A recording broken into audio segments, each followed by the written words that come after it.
Hola a todos y bienvenidos de vuelta a este canal. Yo soy Jimena y el día de hoy quiero que abordemos un tema que recurrentemente me piden y me hacen observaciones respecto a él, que es el cómo decorar o cómo stylear una mesa de centro en tu sala. La verdad es que hay tips muy fáciles, muy claros, que prácticamente nos van a dar la receta mágica para que quede fabulosa tu mesa de centro. Entonces, el día de hoy vamos a decorar esta que tengo aquí, que es mi mesa de mi sala, y le vamos a poner ese sabor con las distintas claves que te voy a ir dando. Así que sígueme porque vamos a empezar.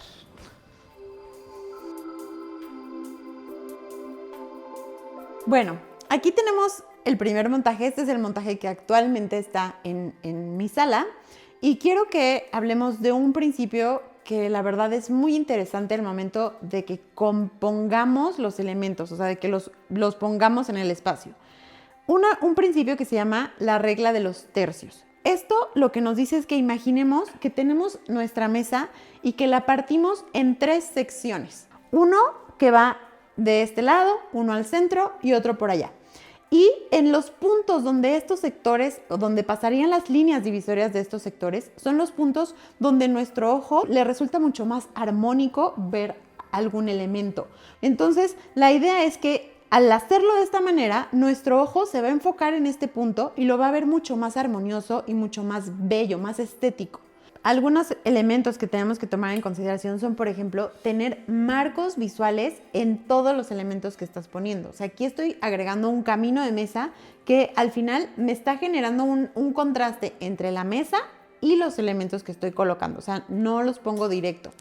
Pero no tiene que ser necesariamente un camino de mesa. Puede ser, por ejemplo, los libros. A mí me encanta jugar con libros porque le da un toque muy interesante, sofisticado. Obvio, son libros de consulta, no significa que son solo decorativos, pero estos libros al final no solo generan un marco que separa los elementos de la mesa, sino que además aportan altura. Y eso es súper importante porque queremos generar estos cambios y contrastes de alturas. No queremos que todos los elementos se sientan así planos y enfocados así a una misma altura, sino que aún sean elementos del mismo material o del mismo color o de incluso de la misma forma, lo que queremos es que se sienta esta variación entre una altura y otra.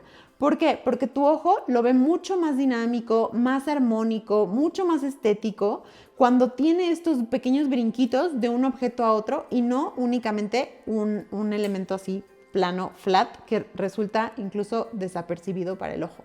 Entonces, lo que tenemos que resaltar aquí es siempre agregar marcos visuales que nos hagan contrastes de alturas, contrastes de superficies y que nos permitan ver estos brinquitos visuales que nos hacen mucho más dinámico y agradable la composición. ¿Sale? Así que vamos a ver otras opciones. Otra opción que podemos hacer un poquito menos radical, que no sea tan asimétrica, sino un poco más balanceado, si eso es lo que te gusta un poco más. Y vamos a ver otros principios que puedes aplicar para decorar y stylear tu mesa. Así que sígueme. Bien, lienzo en blanco y ahora sí, vamos a proponer otra opción. Fíjense bien, esta vez no nos vamos a ir por la onda de los tercios, sino que vamos a hacer algo más tradicional, un poco más simétrico, más balanceado, que puede ser que si no te gustó lo anterior, esto sí te guste. Lo que vamos a hacer es que vamos a imaginar que dividimos nuestra mesa en 4 sectores, es decir, a lo horizontal y a lo vertical, ¿sale? Generando 4 cuadrantes. En cada uno vamos a poner algún elemento, ¿sale? En el centro de ese cuadrante, de manera que se vea mucho más balanceado todos los objetos en la mesa. Bien, vamos a retomar esta misma idea de los marcos, de las bandejas, utilizando distintos objetos. Primero que nada, volvamos a los famosos libros, que como ya vieron me encantan. Aquí hay otros más. Vamos a poner estos libros y los vamos a plantar, por ejemplo, aquí, en este primer cuadrante que tenemos acá. Estos son elementos que ya nos van a dar un contraste y nos van a dar altura, como ya lo vimos en la primera composición. Ahora, ¿qué le vamos a poner aquí? Bueno, si yo ya tengo algo como tan rígido, tan cuadrado como estos libros, podemos proponer algo mucho más orgánico, como es este elemento, que además le da bastante carácter y personalidad a la mesa. Entonces, me gusta bastante. Ahora, vamos a agregar más libros, porque aquí nunca son suficientes. ¿Qué pasa si yo, por ejemplo, agarro y los pusiera aquí mismo, aquí atrás de estos? Bueno, como que se siente repetitivo, se siente monótono, ¿no? Entonces, bueno, vamos a buscar un otro planteamiento. ¿Por qué no mejor plantearlo en este cuadrante y tal vez quizá girar ligeramente el libro para romper con esta forma tan cuadrangular?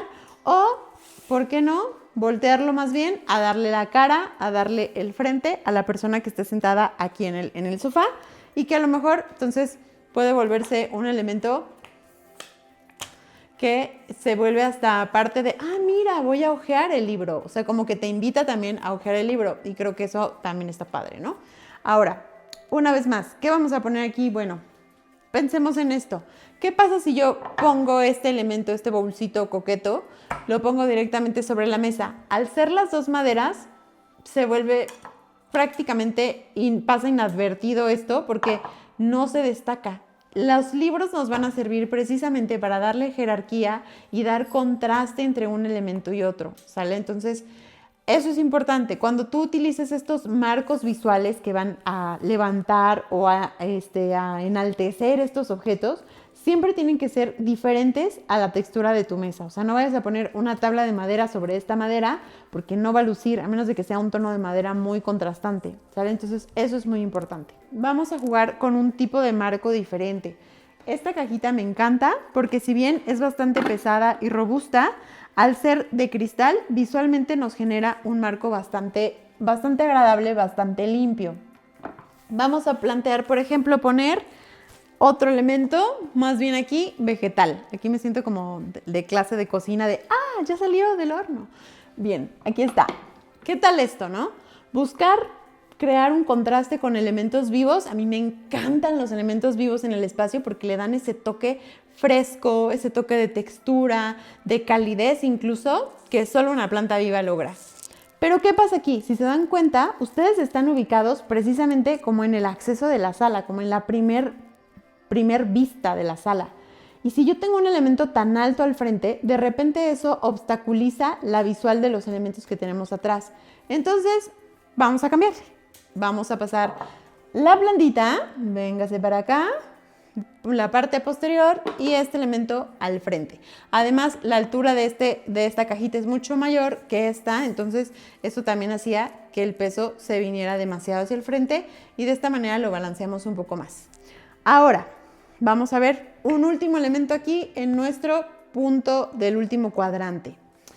A ver, podemos jugar con algún contraste. Como todos los elementos son demasiado cuadrados, vamos a poner algo redondo. Por ejemplo, esta bandejita, ¿sí? De mármol que me encanta, que además, bueno, jugar con elementos de aromas, velas y demás, creo que es un toque excelente, sobre todo en el acceso de una casa. Da un impacto genial y me gusta muchísimo como encapsular las velas porque luego se queda el olor y me encanta. Pero bueno, tenemos este elemento redondo para hacer contraste a todo lo cuadrado que está en la superficie directa con la mesa y vamos a decir, bueno, quiero algo más alto, por ejemplo. ¿Qué pasa si propongo esto? Bueno, en primera, aquí ya son demasiados círculos. Si bien aquí tenemos cuadrados, círculos, círculos, círculos, cuadrados, formas orgánicas, se ve bien, se logra un balance interesante. Cuando yo pongo círculo, círculo, círculo, círculo, ya es demasiado. Entonces creo que no le va y además tiene un tamaño demasiado similar a esto y entonces como que choca. Definitivamente esto se va. Pero vamos a proponer alguna otra opción. Por ejemplo, ¿sí? Este otro, si bien tiene una forma más orgánica, no llega a ser un cuadrado, pero sí le da variación y además nos aporta altura. Acuérdense que las alturas, jugar con esos contrastes de alturas es muy importante. Ahora, si se dan cuenta, he estado poniendo sobre cada uno de estos cuadrantes nuestras bases para enmarcar y un solo objeto en cada una. Estoy poniendo 1, 1, 1. Y aquí estoy jugando con dos elementos, ¿sí? Este y este. ¿Qué pasa cuando estoy haciendo estas composiciones? Si yo me baso únicamente en cuerpos o en objetos que vengan en pares, lo que va a pasar es que mi ojo lo va a ver aburrido y monótono. Les voy a hacer el ejemplo con algo un poco más claro como estas velitas. Aquí lo voy a ejemplificar para que lo vean. Voy a mover esto para acá para que lo vean un poquito mejor. Si yo tengo estos dos elementos así, ¿qué es lo que va a pasar? Mi cerebro inmediatamente va a estar buscando el centro de esto. ¿Y cuál es el centro? El vacío. Entonces va a sentir que la composición como que algo le falta, incluso se siente incompleta, se siente... no encaja y el cerebro le va a brincar. ¿Qué pasa si en cambio agrego este elemento así? ¿Sí? Un elemento, un tercer elemento. Lo que va a pasar es que mi ojo va a decir, claro, aquí está el centro. Entonces, eso va a ser muchísimo más agradable para el ojo. Le va a resultar muchísimo más completo, más estético y así lo va a inmediatamente a catalogar como algo bello y armónico. Entonces, cuando nos propongamos poner cualquier cosa, busquemos que sea en números impares, ya sea 1, 3 o hasta 9, 11 si quieres, pero que sea en impares. De esa forma, si yo pongo este elemento aquí, pongo este elemento aquí, pues voy a agregarle la manzanita de la discordia, que entonces nos genera ese grupo de 3 o de elementos impares. Y además estamos brincando con las alturas, jugando con las alturas, creando incluso un triángulo que se vuelve muy dinámico, con muchísimo valor visual. Y entonces, ¡tarán!, tenemos una mesa muchísimo más agradable, muchísimo más balanceada. Quizá no es este juego tan asimétrico, más atrevido, pero sí tenemos un balance, tenemos dinamismo, tenemos juegos, tenemos texturas y se ve genial. Puntos a recordar, básico, para que no lo olviden cuando se pongan a instalar su mesa después de ver este video. Número 1, siempre busquemos generar marcos. Esto le da muchísimo valor a la mesa. No tiene que ser a fuerzas de que todos los elementos sobre marcos, como en este caso, que no lo estoy poniendo así, pero sí cuando queremos que resalte algún elemento. Número 2, juega con las alturas. Siempre juega con las alturas. Número 3, variación de formas y variación de texturas. Esto también le da muchísimo sabor y muchísima riqueza a la composición final. Y finalmente, juega con grupos impares, ¿sí? Ya sea de 1, de 3, de 5, 7, lo que quieras, pero juega con los impares porque eso le va a dar muchísimo dinamismo. Y si además juegas con alturas e impares, obtendrás triángulos que se ven geniales. Así que estas son las fórmulas para que tengas tu mesa preciosa y que impacte a todos los que lleguen a tu casa. Así que bueno, ya sabes, suscríbete a este canal, dale like, sígueme en mis redes sociales y nos vemos a la próxima. Bye, bye.